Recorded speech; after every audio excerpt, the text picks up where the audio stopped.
مساء الخير سامي، كيف الحال؟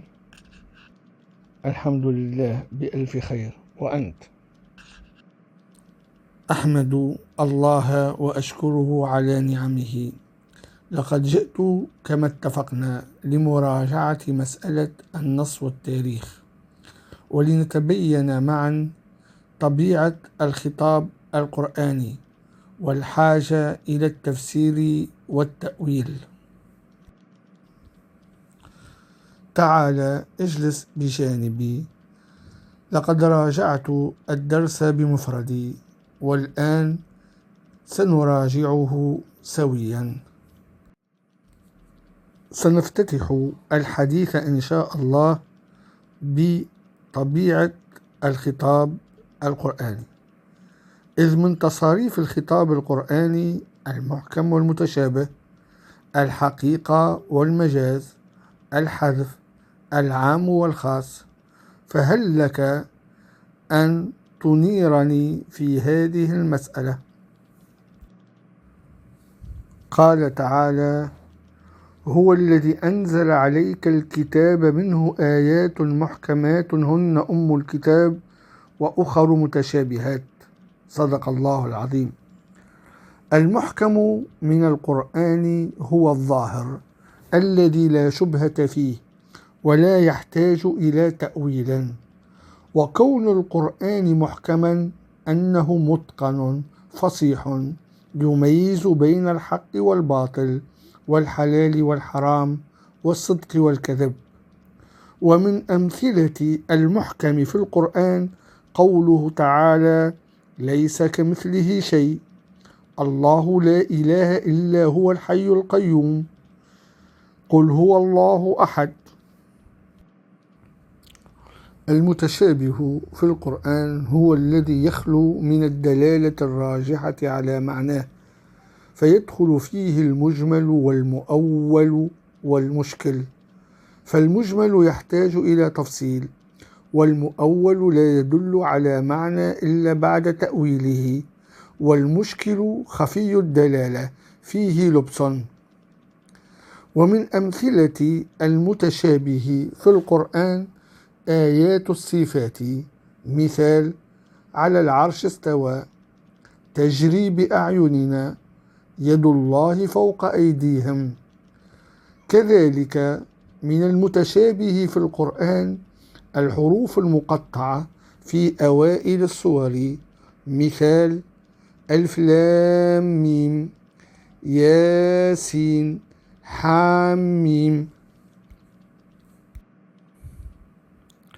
القرآن الكريم معجزة عقلية، والتمييز بين المحكم والمتشابه يستدعي النظر والتدبر والتفكير وتجنب التقليد، كما يؤكد قيمة العقل في صلته بالنص عبر التاريخ وبيان أهمية الاجتهاد في بعديه الديني والدنيوي.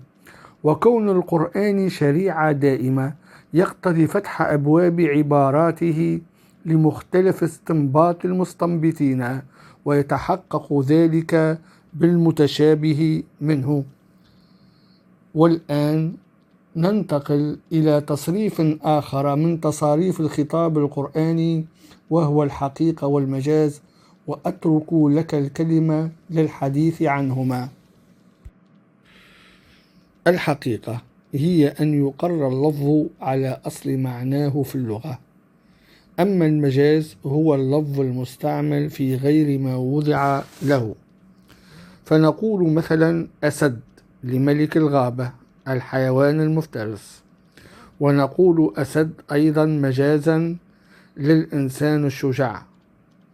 ونقول بحر حقيقة، كما نستعمل هذا اللفظ ونريد به الإنسان الكريم الجواد. أما في القرآن الكريم فقد قال تعالى: إن الله وملائكته يصلون على النبي. استعملت الصلاة هنا مجازا في الدعاء وليس في العبادة المخصوصة. أحسنت صديقي. وأضيف على ما قلت أن الغاية من ورود المجاز في القرآن الكريم أنه أبلغ وأفصح من اللفظ الموضوع على وجه الحقيقة، والمجاز يضع المعاني في صورة المحسنات، وبالمجاز نستطيع التعبير عن القبيح بما تستسيغ الآذان سماعه. سأتحدث الآن عن تصريف آخر من تصاريف الخطاب القرآني، وهو الحذف. وقد عرف الحذف بأنه حذف شيء من العبارة لا يخل بالفهم عند وجود ما يدل على المحذوف من قرينة لفظية أو معنوية. والمحذوف إما جزء من جملة أو أكثر من جملة.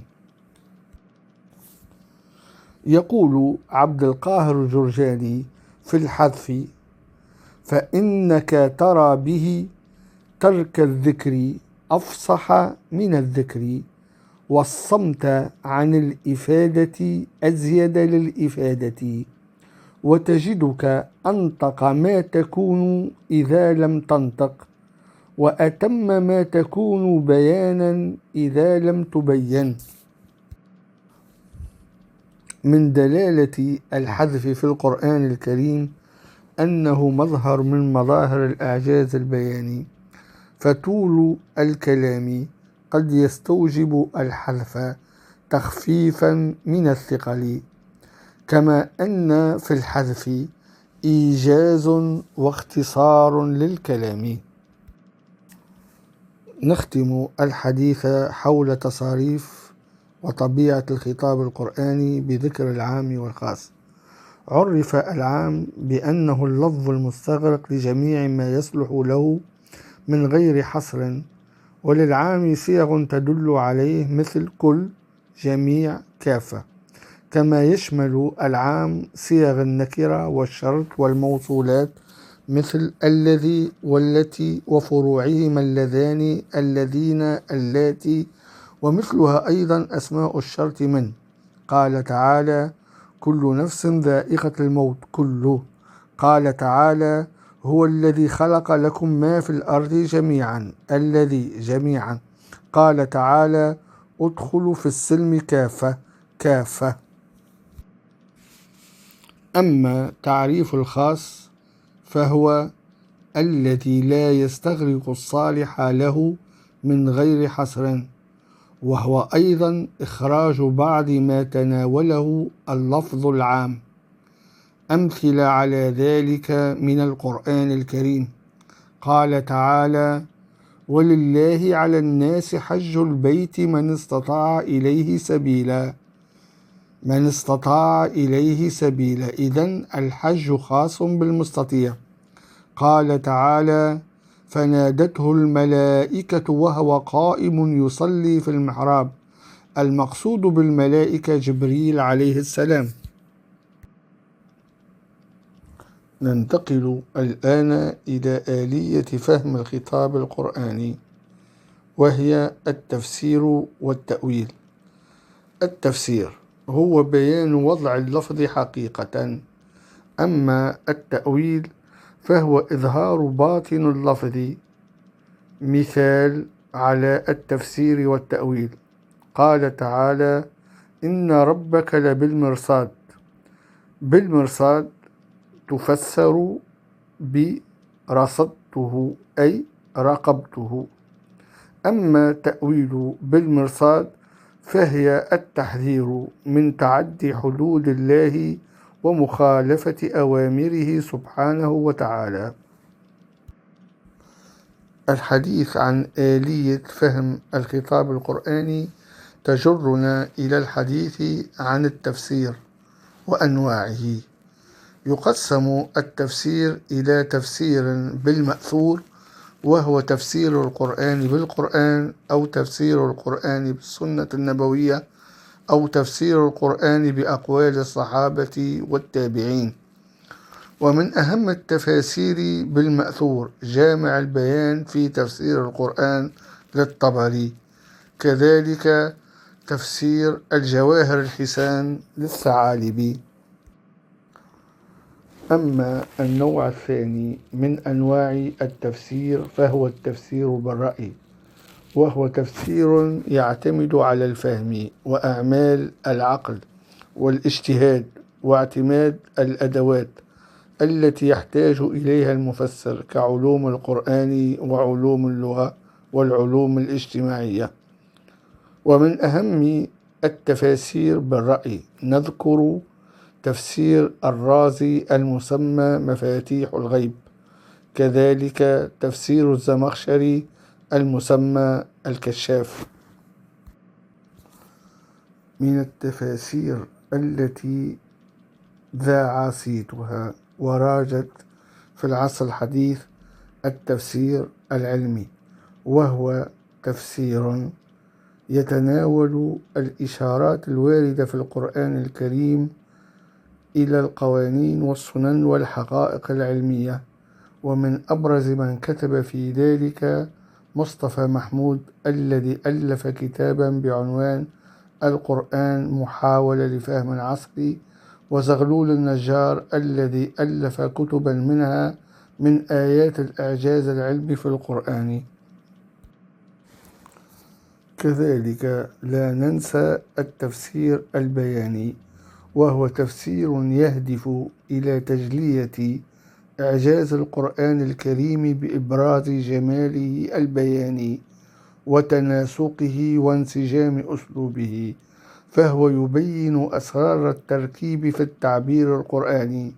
ومن أشهر من ألف في هذا الضرب من التفسير الأمين الخولي، وتلميذته عائشة عبد الرحمن بنت الشاطئ في كتابها التفسير البياني للقرآن الكريم. تكمن الحاجة إلى التفسير والتأويل في بيان مراد الله تعالى ومقاصده من الخطاب، كذلك إدراك الحكم والأسرار المرتبطة بالأحكام. ونحتاج إلى التأويل لأنه السبيل إلى إدراك الحقيقة التي قدرها المتكلم من الخطاب. وتصاريف الخطاب القرآني المتعددة من محكم ومتشابه وحقيقة ومجاز وعام وخاص تقتضي آلية خاصة لفهم أبعاد القرآن ومقاصده، وهذه الآلية هي التفسير والتأويل.